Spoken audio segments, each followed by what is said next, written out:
అరెస్ట్‌ని కూడా మీరు ప్రస్తావించారు. చంద్రబాబు నాయుడు గారి అరెస్ట్ సందర్భంగా లోకేష్ ఢిల్లీ వెళ్ళి అక్కడ నెల రోజులున్నా ఎవరు పట్టించుకోలేదు అని. ఏంటి ఆ కంటెస్ట్ ఏంటి అర్థం కాలేదు. అంటే చంద్రబాబు నాయుడు గారు ఒక కమ్మ నాయకుడి కింద నేను చూడను. ఆయన ఒక జాతీయ నాయకుడు. డెఫినెట్‌గా ఈజ్ నాట్ ఏ కాస్ట్ మీద చూడలేదు. ఆయన ఒక జాతీయ నాయకుడు. అటువంటి జాతీయ నాయకుడు ప్రధానమంత్రుల్ని, రాష్ట్రపతిని, ఉపరాష్ట్రపతిని నియమించి ఆయన ఎవరు చెప్తే వాళ్ళు ప్రధానులయ్యారు. ఎవరు అబ్దుల్ కలాం గారిని ఆయన రాష్ట్రపతిని చేశారు. కృష్ణకాంత్ గారిని ఉపరాష్ట్రపతి చేశారు. అటువంటి జాతీయ నాయకుడికి ఒక అతి సాధారణమైన పెట్టి కేసు లోపలేసేస్తే 53 రోజులు జైల్లో ఉంటే వారి తనయుడు ఢిల్లీ వెళ్ళి చేస్తే 96, 97లో చంద్రబాబు నాయుడు గారు సీఎంగా ఢిల్లీ వెళ్తే అప్పుడు ఇప్పుడున్నంత మీడియా లేదు, సోషల్ మీడియా లేదు, ఎలక్ట్రానిక్ మీడియా లేదు, ఏమీ లేదు. చంద్రబాబు నాయుడు ఢిల్లీ వస్తున్నాడు అనగానే ఢిల్లీ వాతావరణం అంతా వేడెక్కి ఉండేది. చంద్రబాబు నాయుడు వస్తున్నాడు అంటే ఏమి మాట్లాడతాడు, ఇక్కడ నుంచి ఏం చెప్తాడు అని. అంటే కేంద్ర ప్రభుత్వం ఆ రోజు వాజ్పేయి గారు కూడా చంద్రబాబు నాయుడు గారు ఏం చెప్తే అది ఇంప్లిమెంట్ చేసే పరిస్థితిలో ఉన్నారు. అంత పవర్ఫుల్గా ఉన్నారు. అటువంటిది ఆయన 30 ఏళ్ల క్రితం ఆయన ఢిల్లీ వెళ్తేనే అంత వైబ్రెంట్గా అక్కడ వాతావరణం ఉండేటప్పుడు ఆయన జైల్లో ఉన్నప్పుడు వాళ్ళ తనయుడు వెళ్ళి ఢిల్లీలో ఉంటే జ్యుడిషియరీ కానీ, లెజిస్లేచర్ కానీ, మీడియా కానీ ఎవరు స్పందించాల. అప్పుడు అనిపించింది ఒక జాతీయ నాయకుడికి, బాబు గారికి అట్లా జరిగితే ఒక సాధారణ కమ్మవాడి పరిస్థితి ఏమిటి.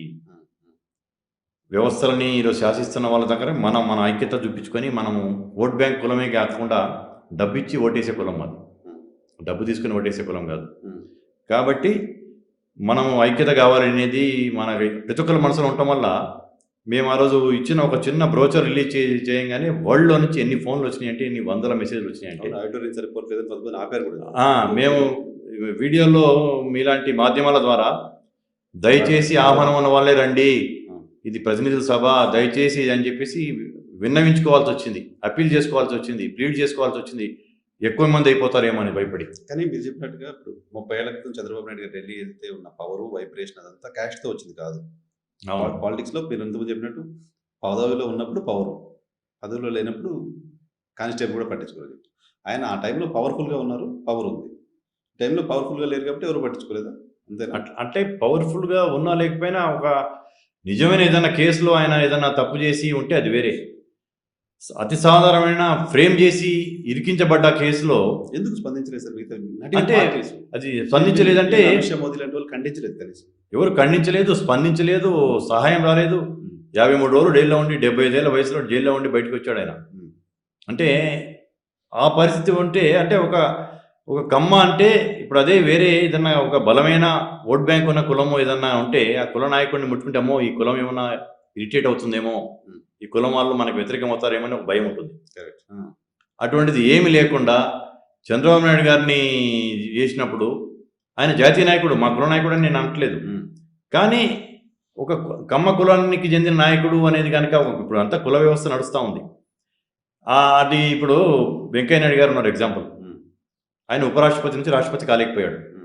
తర్వాత రామ్నాథ్ కోవింద్ గారు అయ్యారు, ద్రౌపది ముర్ము గారు అయ్యారు. ఎందుకంటే వాళ్ళిద్దరిని చేయటం వల్ల వాళ్ళ సామాజిక వర్గం నుంచి మనకు ఒక మైలేజ్ వస్తుంది అనేది అక్కడ ఉన్న జాతీయ నాయకత్వం వాళ్ళు భావించబట్టి వాళ్ళిద్దరిని చేయడం జరిగింది నేను అనుకుంటున్నాను. అటువంటిది వెంకయ్య నాయుడు గారిని చేస్తే ఈయనకు కూడా ఒక పవర్ఫుల్ కులం ఒకటి ఉంది, మనకి పొలిటికల్గా దీనివల్ల కూడా అడ్వాంటేజ్ వస్తుందని కనుక వాళ్ళు భావించుంటే వెంకయ్య నాయుడు గారిని ఉపరాష్ట్రపతి నుంచి వెనక్కి పంపరు, రాష్ట్రపతిని చేసి ఉండేవారు. అంటే ఒక బలమైన ఓట్ బ్యాంక్ ఉన్న కులము కనుక అనేది కనుక చూపించుకోగలిగితేనే అక్కడ రాజకీయాలు ఉన్న వాళ్ళు పవర్ లేకపోయినా కానీ, ఇప్పుడు కొన్ని పేర్లు చెప్పకూడదు నేను, కానీ ఓట్ బ్యాంక్ కులంగా కొంచెం బలమైన కులాలు ఉన్నాయి, సస్టైన్ అవుతున్న చాలా మంది ఉన్నారు. వాళ్ళని ముట్టుకోవడానికి భయపడతారు. ఎందుకంటే వాళ్ళని ఏదైనా అంటే అమ్మో ఆ కులం రియాక్ట్ అవుద్దేమో అని. అట్లా ఇప్పుడు ఈయనని లోపల వేసినప్పుడు కూడా జాతీయ నాయకులు, సరే అక్కడ వేసిన నాయకుడు కావాలని వేసాడు అనుకోండి, జాతీయ నాయకత్వం కనుక దీనివల్ల ఈ కులంలో మనకి సౌత్ ఇండియా మొత్తంలో ప్రపంచంలో ఇంతమంది ఉన్నారు, వీళ్ళు ఇంత ప్రభావితం చేయగలరు, ఒకళ్ళొకళ్ళు 5గురిని కనీసం ప్రభావితం చేయగలరు అనుకుని కనుక వాళ్ళ మనసులో ఉండుంటే అప్పుడే స్పందించి ఆయనకి వారం రోజుల్లోనే బెయిల్ వచ్చేది. కాబట్టి అటువంటి పరిస్థితి వేరే వాళ్ళకి రాకూడదు, మనం సంఘటితం కావాలి అనే దాని మీద మేము వరల్డ్ సమిట్ పెట్టాం. పొలిటికల్గా చైతన్యం అవ్వాలి, వ్యవస్థలని శాసించాలంటే. సో పొలిటికల్గా ఉన్న వాళ్ళని ప్రొటెక్ట్ చేయాలంటే కూడా మళ్ళీ కులం బలం నంబర్ చూపించాల్సిన పరిస్థితి అన్ఫార్చునేట్లీ అట్లా అయిపోయింది పరిస్థితి. ఇప్పుడు వాళ్ళని టచ్ చేసేస్తే ఇతను ఏమట ఇంత ఓట్ బ్యాంక్ ఉంది, ఫలానా ఎలక్షన్ వస్తుంది, ఈ ఓట్ బ్యాంక్ వాళ్ళు దూరం అవుతారు అన్నప్పుడే కదా రాజకీయ వ్యవస్థలు, రాజకీయ పార్టీలు స్పందించేది. లేకపోతే ఎందుకు స్పందిస్తారు? కాబట్టి మేము మాది చూపించాల్సిన అవసరం మ్యూచువల్ అంతే. జనాలు మేము ఎంత ఉన్నామని చెప్పుకోవాలి, అవకాశాలు తీసుకోవాలి. ఎస్, అంతే కదా. తీసుకోవాలి. ప్లస్ నేను చెప్పడం జరిగింది ఒకటి, తమిళనాడులో రాష్ట్రం నుంచో అభివృద్ధి చెంది సినీ నటుడిగా ఉన్నత స్థాయికి వచ్చి తర్వాత తెలుగుదేశం పార్టీ స్థాపించి నందమూరి తారక రామారావు గారు చేసి కూడా ఆ తమిళనాడు ఆ ప్రాంతం మీద ఉన్న ప్రేమతో నీటి ఎద్దడి ఉందని చెప్పేసి తెలుగుగా తీసుకెళ్ళి ఈ రోజుల్లో ఒక టీఎంసీ కోసం కూడా కోర్టులోకి వెళ్ళి కొట్టుకుంటున్నారు రాష్ట్ర ప్రభుత్వాలు. కావిరీ జల వివాదాలు ఉన్నాయి తమిళనాడు కర్ణాటక మధ్యలో, కృష్ణా జలాలు ఆంధ్ర తెలంగాణకు ఉన్నాయి, బాబ్లీ గోదావరి జల వివాదాలు ఉన్నాయి తెలంగాణకి మహారాష్ట్రకి. అటువంటి టైంలో ఆయన అటువంటి తెలుగుగా చెప్తే ఆయన తీసుకెళ్తే ఔదార్యంతో ఉదారంగా అప్పుడున్న రాజకీయ నాయకులు కూడా ఎవరు దాన్ని అడ్డుకోవాలి. ఎందుకంటే అటువంటి స్టేచర్ ఉన్న లీడర్స్ ఉండేవాళ్ళు. ఇప్పుడు చిన్న చిన్న దానికి కూడా గిల్లి కజ్జాలు పెట్టుకొని ఇప్పుడు దానికోసం చేస్తున్నాయి చూసుకున్నప్పుడు మేము తమిళనాడుకి ఏం చేసాము, తెలుగు వాళ్ళగా ఏం చేసాము, తెలుగుగా ఇచ్చేసేసి మద్రాసు నీటి ఎద్దడి తీర్చింది ఎన్టీ రామారావు గారు. ఎన్టీ రామారావు గారిని కూడా నేను కమ్మ నాయకుడి కింద నేనేమన్నాను, ఆయన యుగ పురుషుడు. ఆయన పార్టీ పెట్టి సంచలనం చేసి ఆయన బీసీలకి ఎంతో తీసుకొచ్చి రాజకీయంగా పైకి తెచ్చిన నాయకుడు ఎవరంటే ఈ రోజుల్లో కమ్మాస్ ఎంతైతే ఆయన ఆదరిస్తారో దానికంటే ఈక్వల్గానో దానికంటే ఎక్కువగానో వెనుకబడిన తరగతుల వాళ్ళు ఆయన ఆదరిస్తున్నారు, గౌరవిస్తున్నారు. కాబట్టి నేను అది కూడా మెన్షన్ చేయడం జరిగింది. Political platform Telugu Desam party BCs కదా, పార్టీ ఎమర్జ్ అయిన తర్వాత బీసీకి ఎక్కువ అవకాశాలు. సో గరీబ్ కమ్యూనిటీలో ఉన్న పేదవాళ్లకు, వెనకబడిన వాళ్ళు ఇప్పటికీ దాదాపు ఆంధ్రప్రదేశ్ రాష్ట్రం తీసుకుంటే మెజారిటీ సమయం 80s తర్వాత తెలుగుదేశం పార్టీ వచ్చిన తర్వాత చాలా సందర్భాల్లో కమ్మాస్ రూల్ చేశారు ఇక్కడ అక్కడ. సామాజిక వర్గంలో ఇంకా బీపీఎల్ కంటే డౌన్ ఉన్న వాళ్ళ సంఖ్య చాలా మంది ఉన్నారు.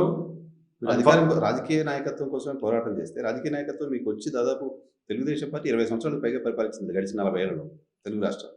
మరి ఇంకా కమ్యూనిటీ అప్లిఫ్ట్ ఎందుకు అవ్వలేదు అంటే ఇంతకుముందు మీరే ఒక మాట అన్నారు, ఐఏఎస్ ఐపీఎస్లు వాళ్ళు ఒక సిస్టంలో పనిచేస్తారు, మీ వాడు ఉన్నంత మాత్రాన మీకెట్లా మేలు జరుగుద్ది అని ఒక మాట మాట్లాడారు. ఈ ప్రభుత్వాలు ఉన్నా కానీ అన్ఫార్చునేట్లీ వాళ్ళు బీపీఎల్ ఫ్యామిలీస్ ఉన్నా కానీ మా వాళ్ళు అగ్రికులం కింద ఒక ముద్రపడి ఉండటం వల్ల వాళ్ళకి ప్రభుత్వ పరంగా ఎటువంటి లబ్ధి వాళ్ళకి చేయకూడదు. విద్యాపరంగా కానీ ఉద్యోగపరంగా కానీ ఎటువంటి అవకాశాలు ఇవ్వలేరు, ఎందుకంటే ఫార్వర్డ్ క్యాస్ట్ కావడం వల్ల. కాబట్టి అది ప్రభుత్వాలు చేయలేవు.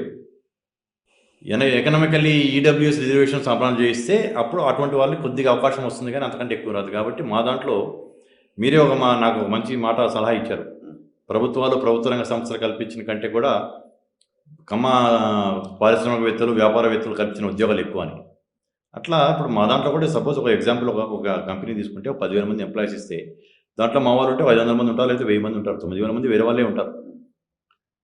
ఎవరికైతే ఇప్పుడు సిఎస్ఆర్ ఫండ్స్ కావచ్చు ఇటువంటివి తీసుకొని వాటి వాళ్ళకి కనీసం పైకి తీసుకొచ్చేసి ఒక చేతునిచ్చి ఒక మెట్టు పైకి ఎక్కిచ్చేసేస్తే తర్వాత అక్కడ నుంచి 4 మెట్లు వాళ్ళే ఎక్కిచ్చేస్తారు. అట్లీస్ట్ మధ్యతరగతిలోకైనా వస్తారు.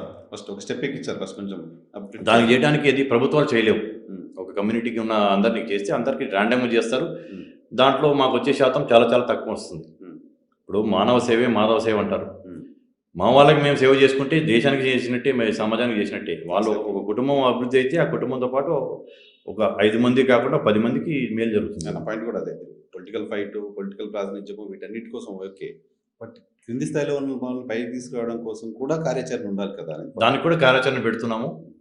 ఈ 1.5 year బ్యాకే అనుకున్నాం, కానీ అప్పుడు కొన్ని కారణాల కార్యరూపం చాల్చలేదు. కానీ నెక్స్ట్ అకాడమిక్ ఇయర్ నుంచి సీరియస్గా దాని మీద విద్యాపరంగా కావచ్చు, ఆరోగ్యపరంగా కావచ్చు, వేరే ఏమేమి చేయగలమో దాని మీద కొందరు పెద్దలందరితో, రిటైర్డ్ ఐఏఎస్ ఐపీఎస్ చాలామంది ఉన్నారు మా వాళ్ళు, మేధావులు, మంచి వాళ్ళ ఒక మంచి పర్సనాలిటీసు, సమాజంలో ఒక పేరు ప్రఖ్యాతలు గాంచిన వాళ్ళు ఉన్నారు. అటువంటి వాళ్ళందరితో కూడా మాట్లాడటం జరుగుతుంది. వాళ్ళందరినీ కలిపి ఒక కమిటీలాగా వేసేసుకొని దాని ద్వారా ఇటువంటి సేవా కార్యక్రమాలు కూడా చేస్తాం.